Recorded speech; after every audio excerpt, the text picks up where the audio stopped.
It is important to acknowledge that in SBR, we are not tested on the consolidation, like we're not tested to take the parent company, the subsidiary, and then just add lines one by one.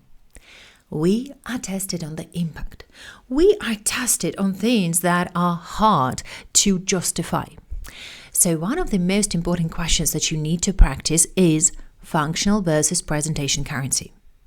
With this type of questions, you just need to take the scenario, break it down into sentences, and then explain what each and every sentence means. So, for example, the company pays salaries in grommets. Then you need to explain why grommet may be a functional currency. So you will need to explain that it looks like grommet is the currency in which the major cost is paid. So grommet may be a functional currency. This type of questions is tested quite often, so make sure that you practice at least once. Quite often, we are going to be tested on control versus no control. So, for example, we have shares and there are some other shareholders, and despite the fact that we have 40% of shares, we may have control. Or we may have 60% of shares and not have control. So, for example, you need to explain if there is another shareholder that has some conversion options that are exercisable right now and the price that does not significantly exceed the market value, then in this very case, you need to take those potential voting rights into the calculation of the adjusted share. Quite often, we're tested on business versus asset acquisition. So, for example, we are going to buy a company that is engaged in some research, and have we bought research and development? Or have we bought the business? So we are going to look at inputs and processes, outputs, and so on. And these questions are going to be one of the first questions. So it's going to be part A of your question 1. And then you would also need to talk about the adjustments that you are going to make. So most likely, with the highest probability, you will be tested on acquisition. It's going to be step acquisition where you would need to revalue the previous holding and you would need to explain what should be the adjustments to correct goodwill, and you will need to put those adjustments into spreadsheets. First of all, I would advise you to attempt this very part together with the last part that requires to put the adjustments to the spreadsheets together so that you would check yourself for completeness. But also remember that you need to pay attention whether the company has not recorded an entry at all. So the full value of the entry needs to be recorded into the consolidated statement of financial position or P&L or whatever. Or whether it's just the change between whatever the company has wrongfully recorded and whatever is supposed to be there if accounted for correctly.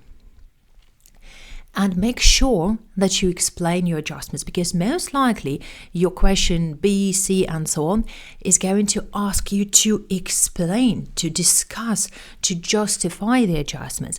So not only you adjust, but you explain. So, for example, since it is a group policy to measure the to NCI at fair value, then NCI should be stated at this amount and not at that amount, so that much of adjustment is needed. Or, for example, since NCI was originally calculated at fair value, then goodwill impairment should be split between NCI and the parent. And the translation differences on goodwill will also be split between the parent and NCI. So make sure that you talk.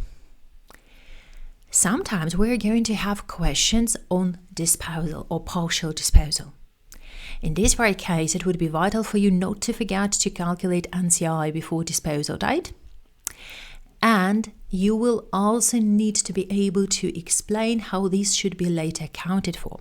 Because if a major component of business is disposed of, then you would need to explain that the P&L is going to be adjusted and the P&L result of this very subsidiary disposed will be shown as discontinued operations below profit after tax. And also, you will need to explain that the comparative period will need to be restated. So to sum up, the consolidation question is not just about the template of how to calculate goodwill or whatever. It is about first answering the purely discursive part and then talking about the adjustments that need to be made and afterwards placing those adjustments into your spreadsheet. And it is vital for you to practice those because that is something that is very typical. That is something that is tested there for sure.